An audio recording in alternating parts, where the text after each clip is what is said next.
The kingdom of Albion was a land of rolling green hills, bustling market towns and ancient castles that stood as testaments to centuries of rule.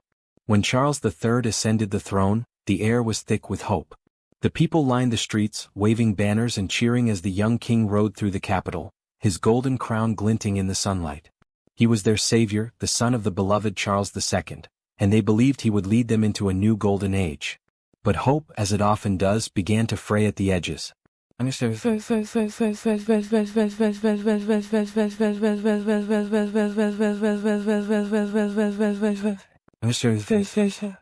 The weight of the crown.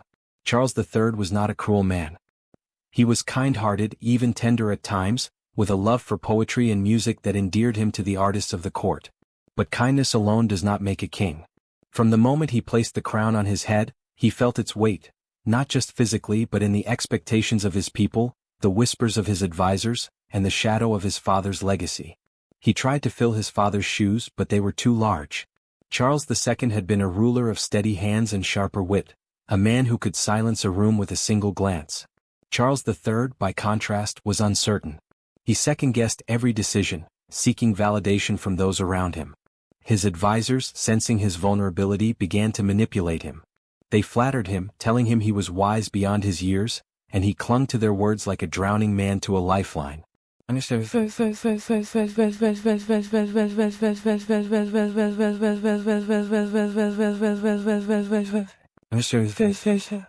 The famine, a kingdom's cry. The first true test of Charles III's reign came in the form of a famine. The southern provinces, once fertile and abundant, were struck by a blight that turned fields into wastelands.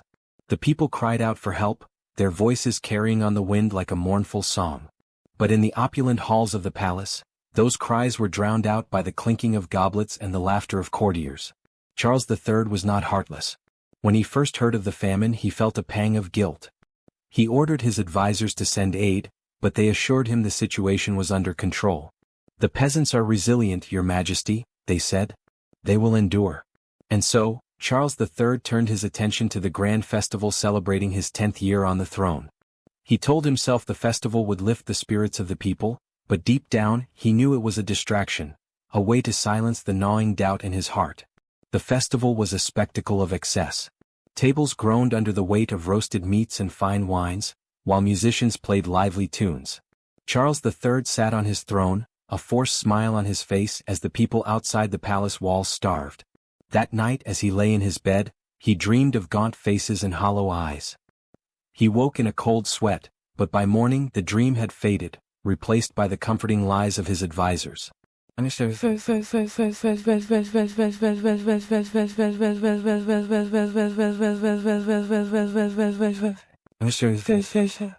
The War of Arrogance. The war with Valtoria began as a spark, a minor border dispute that could have been resolved with diplomacy. But Charles III, desperate to prove himself, saw it as an opportunity. His advisors, eager to expand their own power, encouraged him. "A swift victory will cement your legacy," they said. "The people will sing your name for generations." Charles III hesitated. He had never been a man of war, and the thought of sending young men to die weighed heavily on him. But the advisors pressed him, their words dripping with honeyed poison. "A king who hesitates is no king at all," they whispered. And so, with a heavy heart, he gave the order. The war dragged on for years, each battle more devastating than the last. The kingdom's coffers were drained, and the people were taxed to the brink of despair. Mothers wept for their sons and fathers cursed the king's name. Charles III, sitting in his war room surrounded by maps and reports, felt the weight of every death. He began to drink heavily, seeking solace in the bottom of a glass.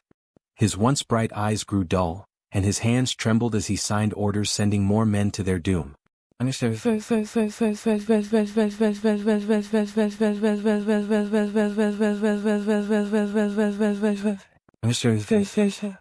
The betrayal.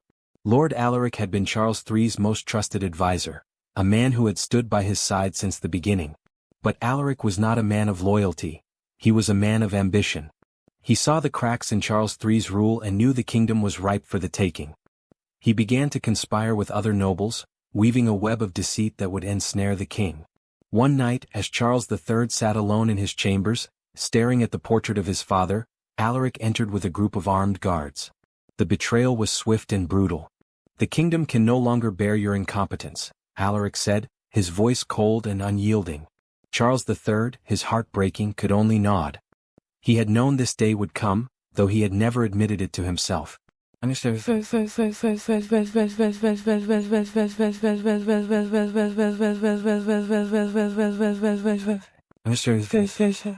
The exile. Charles III was stripped of his crown and exiled to a crumbling estate on the edge of the kingdom. The once proud king now wandered the empty halls like a ghost, his mind haunted by the faces of those he had failed. He thought of the starving children, the grieving mothers, the soldiers who had died in a war he never wanted. He thought of his father, whose legacy he had tarnished. On quiet nights, he would sit by the fire, a glass of wine in his hand, and weep. He wept for his kingdom, for his people, and for himself. He had wanted to be a great king, but he had been weak, and his weakness had cost him everything.